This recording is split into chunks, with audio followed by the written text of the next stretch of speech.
Es tak neesmu tik garš. Un pamēģina atšķirību. Saprot, kāpēc ir premium riepas un budžeta riepas? Viss tas atstāja iespējas uz braukšanas komfortu, degvielas patēriņu, vadāmību. Šitās ar skatīsimies. Tās, kas tev patīk, ja? Jā, Michelin Cross klimata.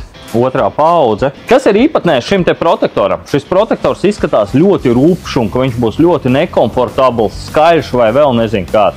Patiesībā Michelins te ir ielicis ļoti daudz iekšā tehnoloģiski. Šeit ir pavisam cits gumijas sastāvs, cits gumijas daudzums saspiež šajā riepā. Speciālas lameles, kas riepai dilstot, viņas tā kā paliek plašākas. Un te ir ļoti daudz tehnoloģiski salikt šajā riepā. Šī super vasaras riepa vislabāk turēsies pa ūdeni.